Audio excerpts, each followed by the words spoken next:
Well, the first past the post electoral system works very well if there are only two political parties. So like the current situation in the US, Republicans and Democrats, or Britain in the 1950s, where 90% of people voted for either Labour or the Conservatives, and in every constituency in the country it was a two-horse race between the two parties. So when there was a vote swing from one election to another, it translated into a clear victory for one or other of these parties, and then they would form a government. So, but first past the post doesn't work very well when you've got large numbers of voters not voting for the two largest parties, and when you've got fragmentation of the votes across the country. So in different parts of the country you've got different party systems. So in Scotland you've got Scots Nats against Labour, in Wales you've got Labour against the Conservatives, in the South East it's largely Lib Dems against Conservatives, and so on. So you don't get a clean swing from one election to the other that translates then into a Commons majority. So the way we're heading in British politics, in British elections and British voting behaviour, is we're heading towards a multi-party system, and there's nothing that the first past the post system can really do to stop that. So we're seeing declining votes for the two biggest parties. They now get about 2/3 of the vote, and pretty soon they're going to get around 50% of the vote between the two of them. And secondly, less than 50% of the constituencies in the country are a two-horse race between Labour and the Conservatives. The other 50% are either Labour against another party, or the Conservatives against another party, or some other combination of parties. So even if there's a swing from Labour to Conservatives or Conservatives to Labour in an election, it is unlikely to translate cleanly into an electoral majority. So the whole point about first past the post is it was meant to produce single party government. If it doesn't produce single party government, it doesn't much do anything else, because it doesn't allow us to have a parliament that represents the voters' preferences. We get a big gap between the vote shares that parties receive and the seat shares they win in Parliament. We were willing to tolerate that for the sake of getting first single party government. So it doesn't do that either. And the third thing it doesn't do is it doesn't allow voters to choose between different politicians from the same party, which is what a lot of electoral systems in other parts of the world do, and is what the electoral systems in Ireland, for example, do with STV, or local elections in Scotland with STV, or a London election with supplementary vote. Now, some people think that AV is a potential alternative, because the alternative vote in single-member constituencies might be a way of making the Parliament a bit more representative, still allowing us to have single-party government, and giving voters a bit more choice. But I don't think that's the case. I actually think that AV is a bad system. It's a bad system for the following reason. You might increase the choices of voters from different political parties, but you're not giving voters a choice between politicians from within the same political party. So it's still the parties putting up candidates, and you have to choose between Labour, Lib Dem, Conservative, Scot Nats, and so on. You can't choose between politicians from the same party, so the choice being increased is really an artificial choice. Secondly, the alternative vote is probably going to lead to a big fragmentation of the votes, because currently under first past the post, despite the fact that people still go and vote for other political parties, about 20% of voters out there in first past the post elections for the House of Commons in 2005 and 2010 voted for parties that was not their first preference. They voted tactically, about 20% of voters. Now if you allow those voters to vote for whoever they want to, which is a good thing on the one hand, they're going to go off and vote for Greens, BNP, UKIP, all these other parties. There'll be a big fragmentation of the vote, and then we're still going to have a parliament which is predominantly made up of Labour and Conservatives, maybe with a few more Lib Dem seats, and an even bigger proportion of voters who are feeling frustrated, saying, I didn't vote for these people as my first preference. And people are going to then compare what were the votes the parties received, and there'll be an even worse mapping of the votes parties receive and then the seat shares they receive in the House of Commons.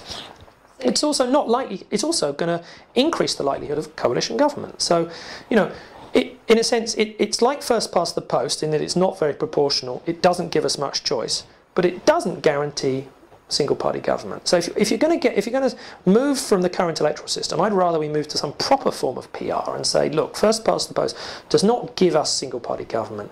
Therefore, what we need to do is have an electoral system that gives us much more proportionality in the election and choice within political parties. There's very little evidence that PR leads to less stable government.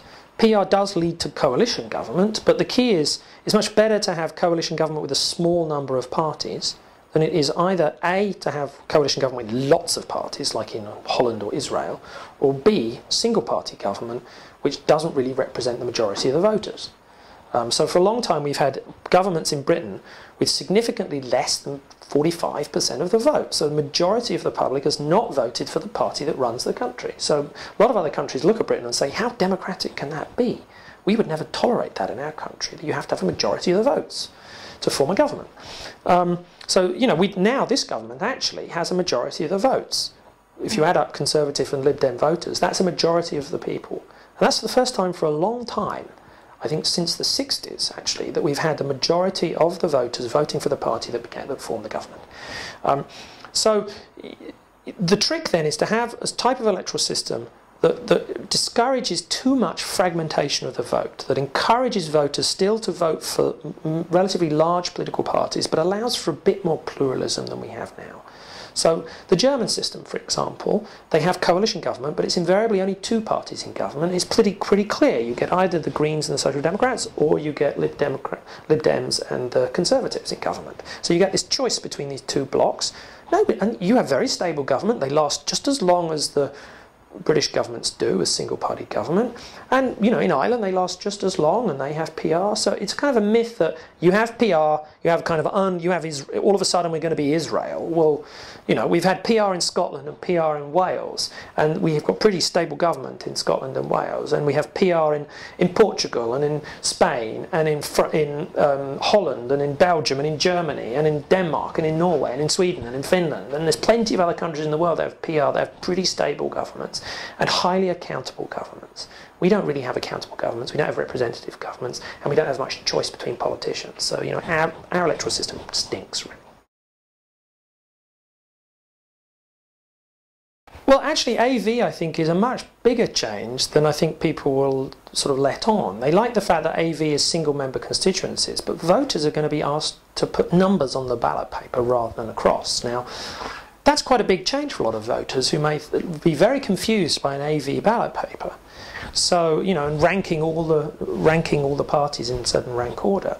In some senses, a ballot paper like in Denmark is much more similar to a ballot paper in Britain, where parties put up, say, 4 candidates, 4 Social Democrats, 4 Conservatives, 4 Liberals, 4 Greens, and you get 1 vote, and you vote 1 X next to a candidate. That's exactly the same as the current system. There's just a bit, the ballot paper will just be a bit longer, but you're still exercising 1 vote. So to a voter's point of view, multi-member elections might actually be much more similar in terms of how it looks to them as a voter than AV, which could actually be quite complicated for voters.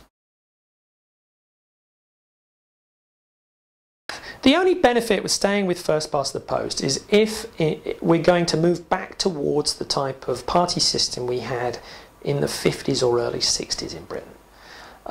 If the Lib Dems collapse as a political force and we go back to Labour versus the Conservatives, and they're the only 2 parties really dominating British politics, then you could say first past the post works.